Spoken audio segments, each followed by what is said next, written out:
Bah voilà mes chers frères et sœurs, aujourd'hui je vais juste vous montrer des vidéos de personnes hackers qui sont vraiment professionnelles et bah voilà c'est ça. Plus recherché de notre histoire. Allez, let's go!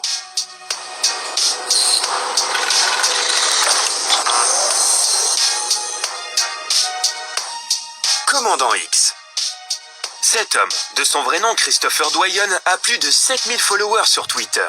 Et ça, alors qu'il est en fuite des autorités américaines depuis plus d'1 an. Le réflexe naturel serait de rester anonyme. Mais pas pour Christopher. Dwyer est téméraire, mais assez respecté dans la communauté mondiale du piratage. Il arrive non seulement à rester en contact avec ses fans, mais ridiculise même ouvertement ceux qui essayent de l'attraper. En plus, il y a plusieurs années, Commandant X a publié un livre décrivant son rôle dans le plus grand groupe de hackers, Anonymous, où il est rapidement passé de hacker ordinaire à un leader. On peut se dire que c'est peut-être pas le truc le plus intelligent à faire, d'écrire un livre sur une des organisations les plus recherchées du FBI. Mais le truc, c'est qu'après sa fuite des États-Unis, Commandant X a donné plein d'interviews. Donc le livre peut plus trop empirer quoi que ce soit. L'une des premières réalisations majeures du Commandant X pour Anonymous a été le piratage du site web gouvernemental de Santa Cruz. Il voulait protester contre la politique du gouvernement à l'égard des sans-abri. Et même si pour Dwyer c'était limite plus une blague qu'autre chose, les autorités l'ont condamné à 15 ans de prison. Sa réalisation la plus incroyable, montrant aussi la force de son caractère et de son idéologie, a été le piratage et la collecte de données de tous les citoyens égyptiens pendant les manifestations. Le principal objectif d'Anonymous était de faire une attaque psychologique contre le gouvernement égyptien.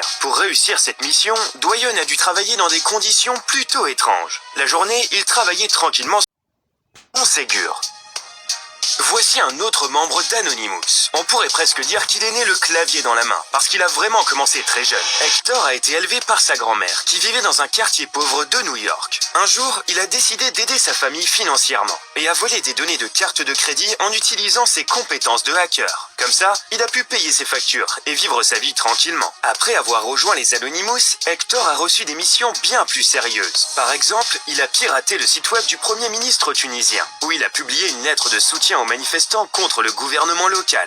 Hector a dû se sentir comme une sorte de Robin des Bois qui peut aider des centaines de personnes à la fois sans quitter son appartement. Le succès du pirate a pris fin quand il a décidé d'attaquer le site web de l'une des branches du FBI. Et le lendemain, les agents étaient à sa porte. Hector, qui a orchestré plus d'1 millier d'attaques de pirates informatiques différentes, a été condamné à 124 ans de prison. C'est chaud rien qu'à l'imaginer. Et impossible à vivre. Incroyable. Pour éviter la prison, Hector a dû devenir informateur et travailler pour le FBI. Pendant ces 3 ans de collaboration, le pirate a aidé à prévenir plus de 300 cyberattaques contre le gouvernement américain, l'armée américaine et la NASA. Peut-être que si Hector avait eu une autre éducation, sa vie aurait été complètement différente. Peut-être qu'il ne serait pas devenu un ancien criminel collaborant avec le FBI, mais l'un des ingénieurs les plus cools de la Silicon Valley. Mais ça, c'est une autre histoire.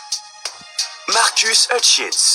L'homme qui a sauvé Internet. C'est un titre que Marcus Hutchins mérite vraiment. Marcus est un hacker jeune et promoteur qui a réussi à échapper longtemps à la justice. Mais ironie du sort, il a été rattrapé après avoir mis fin à un virus qui détruisait les données de centaines de milliers d'utilisateurs. Faut vraiment être un petit génie quand même pour réussir ça.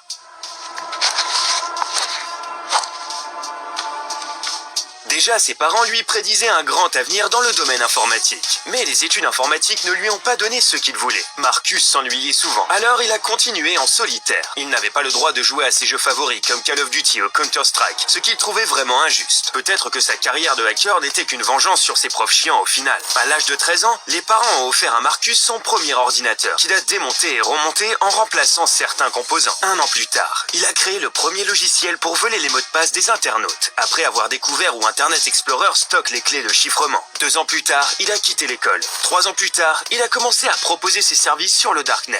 Son entreprise s'est bien déroulée. Il est très vite devenu un des principaux développeurs de logiciels pour le vol de données bancaires de milliers de personnes. Après son arrestation, il a avoué ses crimes. Le procès a duré plusieurs années et Marcus se préparait déjà mentalement à la prison à vie. Mais c'était sans compter sur une tournure assez inattendue. Le juge a décidé d'effacer toutes les accusations, disant que sauver le monde d'un virus détruisant tout sur son passage l'emportait sur les crimes que le pirate avait commis.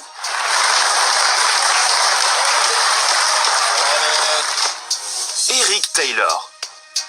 Un autre enfant prodige, connu dans certains cercles sous le nom de Cosmo le Dieu, a commencé sa carrière de pirate informatique à l'âge de 12 ans. Comme le dit Eric, il n'était pas attiré par l'argent que le piratage pouvait lui apporter, mais seulement par le processus. Pour lui, pirater était juste une grande aventure, un grand jeu.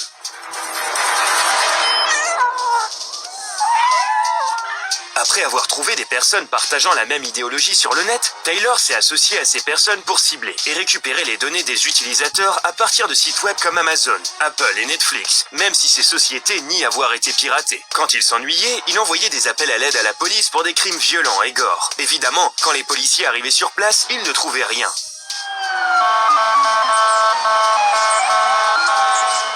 Après, Taylor s'est dit que ça pouvait être drôle de voler les données personnelles des célébrités. Dans son palmarès, il y a Tiger Woods, l'ancien directeur de la CIA John Brennan, ma chère Kim Kardashian, et même l'ancienne première dame des États-Unis Michelle Obama. Un bilan assez impressionnant, hein. Cosmo le Dieu a tenté de faire porter le chapeau à des pirates russes, mais ça n'a pas marché après son arrestation. Taylor s'est tourné vers la lumière, si on peut dire, et travaille maintenant comme consultant en cybersécurité, protégeant diverses entreprises contre des piratages. Martin Shkreli. Connu aux USA sous le pseudo de PharmaBro, Martin Shkreli a fondé une société pharmaceutique qui vendait des produits vitaux tellement chers qu'il en mettait en faillite ses acheteurs. Et oui, c'est lui qui a augmenté le prix du médicament contre le VIH de 5000%. Faut être audacieux ou fou pour essayer un truc pareil.